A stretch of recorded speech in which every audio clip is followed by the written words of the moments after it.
Assalamualaikum warahmatullahi wabarakatuh. Hai semuanya, selamat siang. Nama saya Nurul Rahma dengan NIM E1 dan 022131 akan mempresentasikan mengenai hakikat pendidikan. Nah, hakikat pendidikan adalah proses pembelajaran sebagai upaya untuk mengembangkan aktivitas dan kreativitas peserta didik dengan interaksi yang menghasilkan pengalaman belajar. Pada dasarnya, hakikat pendidikan sangatlah luas. Di dalam hakikat pendidikan banyak hal menarik untuk dipelajari. Contohnya saja seperti objek ilmu pendidikan dan macam-macam ilmu pendidikan. Selanjutnya, pengertian pendidikan berdasarkan hakikat pendidikan. Makna pendidikan secara sederhana dapat diartikan sebagai usaha manusia untuk membina kepribadiannya sesuai dengan nilai-nilai di dalam masyarakat dan kebudayaan. Dengan demikian, bagaimanapun sederhananya peradaban suatu masyarakat, di dalamnya terjadi atau berlangsung suatu proses pendidikan. Karena itulah sering dinyatakan pendidikan telah ada sepanjang peradaban umat manusia. Pendidikan pada hakikatnya merupakan usaha manusia melestarikan hidupnya. Lalu, sekedar memperjelas pengertiannya, berikut kita kutip beberapa definisi. Yang pertama, menurut Carter Education berarti proses perkembangan pribadi. Yang kedua, proses sosial. Ketiga, professional courses. Yang ketiga adalah seni untuk membuat dan memahami ilmu pengetahuan yang tersusun, yang diwarisi atau dikembangkan masa lampau oleh tiap generasi bangsa. Yang kedua, menurut buku Higher Education for American Democracy, pendidikan ialah satu lembaga dalam tiap-tiap masyarakat yang beradab. Tetapi, tujuan pendidikan tidaklah sama dalam setiap masyarakat. Sistem pendidikan suatu masyarakat atau bangsa dan tujuan-tujuan pendidikannya didasarkan pada prinsip-prinsip atau nilai-nilai, cita-cita, dan filsafat yang berlaku dalam suatu masyarakat atau bangsa. Dari uraian di atas dapat kita kemukakan kesimpulan sebagai berikut. Yang pertama, pendidikan adalah aktivitas dan usaha manusia untuk meningkatkan kepribadiannya dengan jalan membina potensi-potensi pribadinya, yaitu rohani, pikir, karsa, rasa, cipta, dan budi nurani, dan jasmani, panca indera, serta keterampilan-keterampilan lainnya. Kedua adalah pendidikan berarti juga lembaga yang bertanggung jawab menetapkan cita-cita tujuan pendidikan, isi, sistem, dan organisasi pendidikan. Lembaga-lembaga ini meliputi keluarga, sekolah, dan masyarakat atau negara. Nah, yang ketiga adalah pendidikan merupakan pula hasil atau prestasi yang dicapai oleh perkembangan manusia dan usaha lembaga-lembaga tersebut dalam mencapai tujuannya. Pendidikan dalam arti ini merupakan tingkat kemajuan masyarakat dan kebudayaan sebagai suatu kesatuan. Lalu, konsep mendidik, mengajar, dan belajar. Terdapat perbedaan mendasar antara mendidik dan mengajar. Mengajar merupakan kegiatan teknis keseharian seorang guru. Semua persiapan guru untuk mengajar bersifat teknis. Hasilnya juga dapat diukur dengan instrumen perubahan perilaku yang bersifat verbalistis. Tidak seluruh pendidikan adalah pembelajaran. Sebaliknya, tidak semua pembelajaran adalah pendidikan. Perbedaan antara mendidik dan mengajar sangat tipis. Secara sederhana dapat dikatakan mengajar yang baik adalah mendidik. Dengan kata lain, mendidik dapat menggunakan proses mengajar sebagai sarana untuk mencapai hasil yang maksimal dalam mencapai tujuan pendidikan. Mendidik lebih bersifat kegiatan berkerangka jangka menengah atau jangka panjang. Hasil pendidikan tidak dapat dilihat dalam waktu dekat atau secara instan. Pendidikan merupakan kegiatan integratif oleh olah pikir, olah rasa, dan olah karsa yang bersinergi dengan perkembangan tingkat penalaran peserta didik. Lalu, apa saja batas awal dan batas akhir proses pendidikan dari seorang manusia? Nah, batas kemungkinan dididik ditentukan oleh keterbatasan potensi bawaan yang disebabkan oleh cacat rohani, jasmani yang berat. Menurut Len Geveld, Batas bawah awal atau saat siap memperoleh pendidikan ialah pada saat anak sudah sanggup menerima dan mengakui kewibawaan pendidik. Tampak pada usia 3,5 tahun dan jelas kelihatan pada usia 5 tahun. Saat anak didik sanggup menerima dan mengakui kewibawaan pendidik dengan ikhlas dan kesadaran sendiri yang menandakan dimulainya pendidikan sebenarnya. Karena anak didik benar-benar sadar bahwa apa yang diajarkan dan dilakukan pendidikan adalah semata-mata untuk kepentingan dirinya. Masa sebelumnya merupakan masa pendidikan pendahuluan di mana anak hanya meniru orang tua dalam tingkah laku tertentu dan tidak langsung dikaitkan dengan tujuan pembentukan pribadi dewasa susila.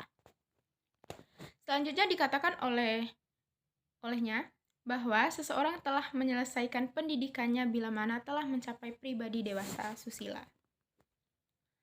Lalu, sejak bayi sampai terbentuknya pribadi susila, anak didik tetap mendapatkan bantuan dan bimbingan dari pendidik.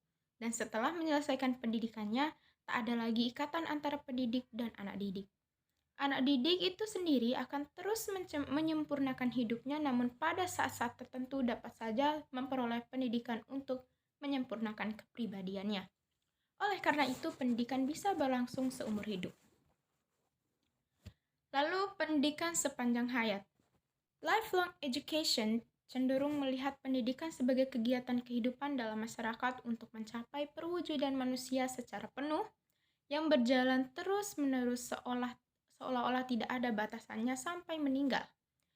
Ini berarti bahwa pendidikan itu tidak hanya penting bagi anak-anak yang biasa dianggap belum siap kehidupan sosialnya dan melakukan peranan masyarakat dewasa, tetapi juga penting untuk orang dewasa maupun orang tua dalam rangka pencapaian perkembangan manusia yang penuh. Bahwa manusia adalah makhluk yang tumbuh dan berkembang, ia ingin mencapai suatu kehidupan yang optimal. Selama manusia berusaha untuk meningkatkan kehidupannya, baik dalam meningkatkan dan mengembangkan pengetahuan, kepribadian, maupun keterampilannya, secara sadar atau tidak sadar, maka selama itulah pendidikan masih berjalan terus. Lalu pendidikan sebagai suatu ilmu.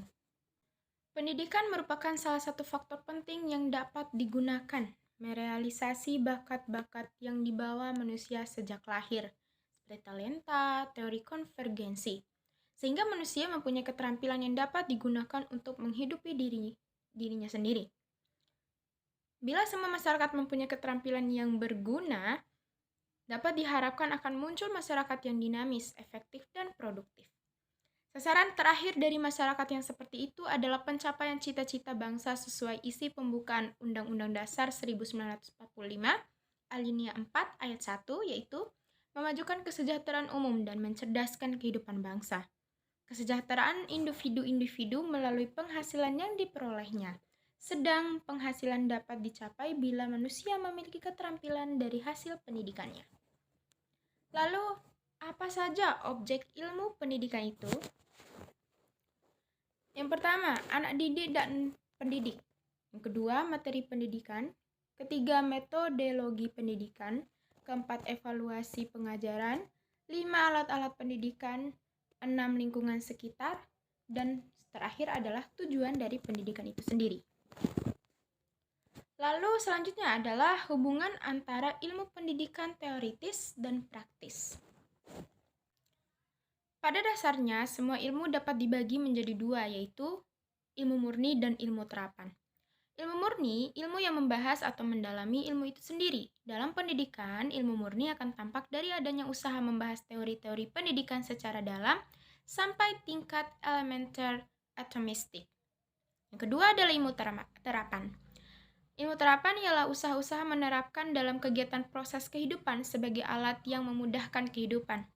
Dalam kegiatan proses pendidikan menggunakan bantuan teori dan pendidikan dalam mengatasi masalah-masalah anak didik, tidak terkecuali pendidikan memerlukan ilmu murni lain seperti psikologi, matematika, biologi, dan proses pendidikan.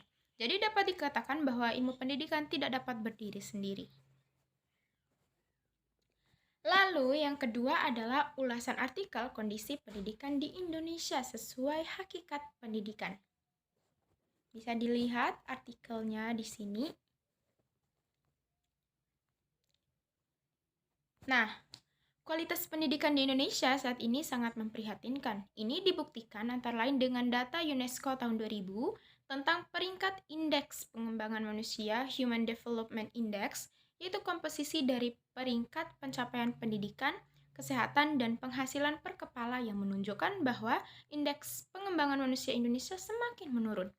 Di antara 174 negara di dunia, Indonesia menempati urutan ke-102 pada tahun 1996, ke-99 pada tahun 1997, ke-105 pada tahun 1998, dan ke-109 pada tahun 1999. Kualitas pendidikan di Indonesia semakin memburuk.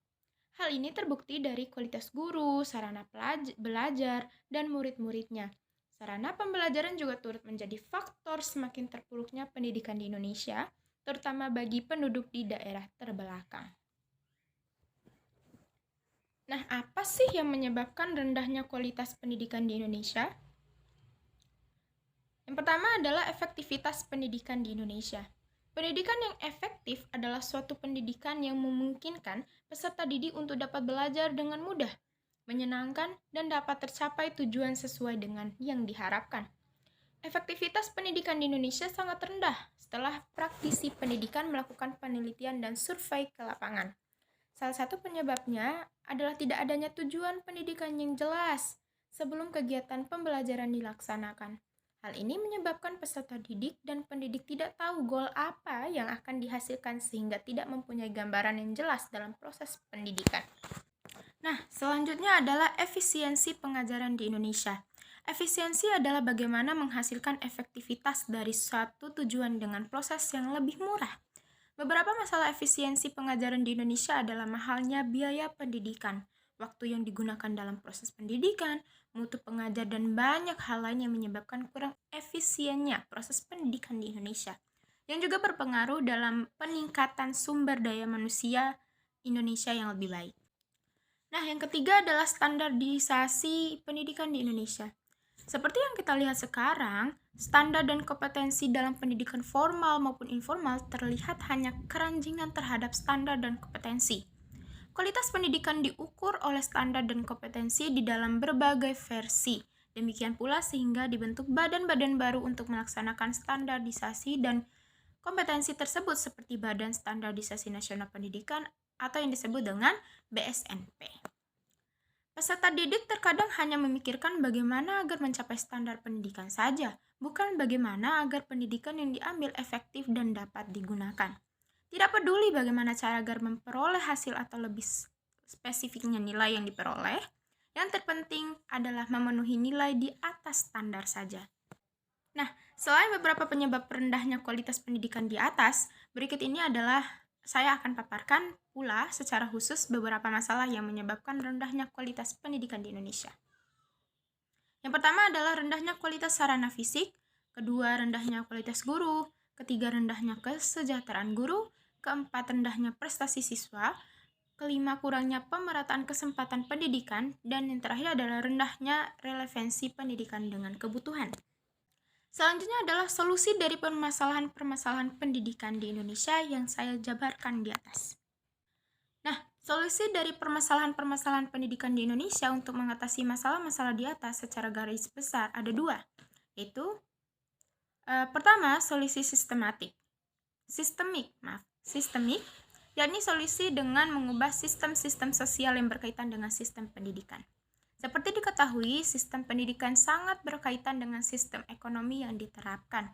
Sistem pendidikan Indonesia sekarang ini diterapkan dalam konteks sistem ekonomi kapitalisme yang berprinsip antara lain meminimalkan peran dan tanggung jawab negara dalam urusan publik, termasuk pendanaan pendidikan.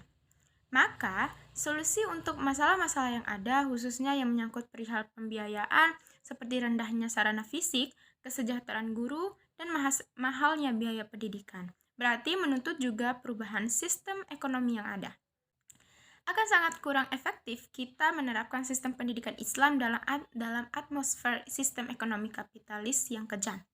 Maka, sistem kapitalisme saat ini wajib dihentikan dan diganti dengan sistem ekonomi Islam yang menggariskan bahwa pemerintahlah yang akan menanggung segala pembiayaan pendidikan negara. Selanjutnya adalah solusi teknis, yakni solusi yang menyangkut hal-hal teknis yang berkaitan langsung dengan pendidikan. Solusi ini misalnya untuk menyelesaikan masalah kualitas guru dan prestasi siswa. Maka, solusi untuk masalah-masalah teknis dikembalikan kepada upaya-upaya praktis untuk meningkatkan kualitas sistem pendidikan. Rendahnya kualitas guru, misalnya di samping diberi solusi peningkatan kesejahteraan, juga diberi solusi dengan membiayai guru melanjutkan ke jenjang pendidikan yang lebih tinggi dan memberikan berbagai pelatihan untuk meningkatkan kualitas guru. Rendahnya prestasi siswa, misalnya diberi solusi dengan meningkatkan kualitas dan kuantitas materi pelajaran, meningkatkan alat-alat peraga dan sarana-sarana pendidikan dan sebagainya. Nah, apa yang akan saya lakukan sebagai pendidik untuk mengimplementasikan hakikat pendidikan secara real? Ini merupakan salah satu solusi yang dapat saya lakukan dan yang dapat terpikirkan oleh saya sekarang ini. Kalaupun ada hal-hal lain yang dapat saya sampaikan nanti atau yang akan saya terapkan nanti, saya akan melakukannya ketika saya sudah mendapatkan ide yang lebih bagus. Tetapi untuk sekarang, saya akan menerapkan metode pembelajaran yang inovatif. Sesuai dengan pengertiannya, hakikat pendidikan adalah proses pembelajaran sebagai upaya untuk mengembangkan aktivitas dan kreativitas peserta didik dengan interaksi yang menghasilkan pengalaman belajar. Dengan metode belajar itu saja, para murid akan mudah merasa bosan. Di sini saya akan mengusahakan pembelajaran yang inovatif dan seru, contohnya seperti menggunakan metode project-based learning, yaitu pembelajaran yang memberikan kesempatan kepada pendidik untuk mengelola pembelajaran di kelas dengan melibatkan kerja proyek. Project-based learning juga menitik beratkan peserta didik untuk melakukan investigasi yang mendalam terhadap suatu topik. Selanjutnya, ada pembelajaran berbasis game. Nah, game-based learning mengacu pada permainan yang sebenarnya di dalam kelas untuk meningkatkan pengalaman belajar dan mengajar, jadi bukan bermain game dalam kelas. Dengan kata lain, pendidik dapat menggunakan video game dalam proses belajar mengajar untuk menarik dan memotivasi perhatian siswa. Nah, itu saja yang dapat saya sampaikan. Lebih dan kurangnya saya mohon maaf. Wabillahi taufiq wal hidayah. Wassalamualaikum warahmatullahi wabarakatuh.